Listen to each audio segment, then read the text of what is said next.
বন্ধুরা, হিন্দু শাস্ত্র অনুযায়ী অক্ষয় তৃতীয়ার দিনটিকে অনেক বেশি মাহাত্ম্যপূর্ণ হিসেবে মানা হয়ে থাকে। এই শুভ দিনে কিছু সহজ নিয়মাবলী মেনে চলতে পারলেই আপনার অনেক দিনের অপূর্ণ মনোবাঞ্ছাও পূরণ হয়ে যেতে পারে। আজকের এই ভিডিওর মাধ্যমে জেনে নেব সেই সহজ সরল নিয়মাবলী ও এই দিনটিকে কেন এত বেশি মাহাত্ম্যপূর্ণ হিসেবে মানা হয়ে থাকে জেনে নেব আজকের এই ভিডিও থেকে। ভিডিওটি শুরু করার আগেই বলে রাখি, আমাদের আজকের এই ভিডিওটি যদি আপনাদের ভালো লেগে থাকে তাহলে লাইক, কমেন্ট ও আপনজনদের সঙ্গে শেয়ার করতে ভুলবেন না যেন।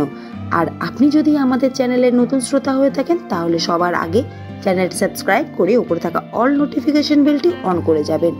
আর মনে রাখবেন, আপনাদের থেকে পাওয়া এমন ছোট ছোট ভালোবাসাগুলোই আমাদের নতুন নতুন ভিডিও বানাতে অনেক বেশি উৎসাহ দিয়ে থাকে। তাহলে চলুন আজকের ভিডিও শুরু করা যাক। অক্ষয় তৃতীয়া এই দিনটি শুভ মানার পেছনে রয়েছে বেশ কিছু কারণ। যেমন প্রথমত, এই দিনেই ভগবান বিষ্ণুর ষষ্ঠ অবতার অর্থাৎ পরশুরাম জন্মগ্রহণ করেছিলেন আমাদের শত্রুদের দমন করতে।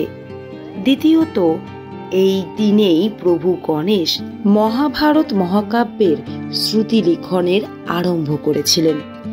এরই সাথে বলা হয় এই অক্ষয় তৃতীয়ার দিনেই আরম্ভ হয়েছিল ত্রেতা যুগের। বলা হয় এই দিনে পরশুরামের যদি নিষ্ঠা ভরে পূজা অর্চনা করা হয় তাহলে তার সকল মনের ইচ্ছে পূরণ হয়ে থাকে। সাথেই এই দিনে লক্ষ্মী দেবীর পূজা করলে তাকে খুব সহজেই তুষ্ট করা সম্ভব। আর লক্ষ্মী দেবীকে তুষ্ট করতে পারলেই অক্ষয় ধন সম্পত্তিও লাভ করা যেতে পারে। অক্ষয় তৃতীয়ার দিনে দেবী লক্ষ্মী সহ গণেশের একত্রে আরাধনা করলে পেয়ে যাবেন ধন সম্পত্তির সাথে সাথে অক্ষয় অখণ্ড সমৃদ্ধিও।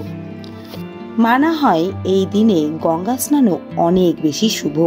সারা জীবনে করা প্রত্যেকটি পাপের হাত থেকে মুক্তি পাওয়া যায় এই দিনে গঙ্গা স্নানের ফলে।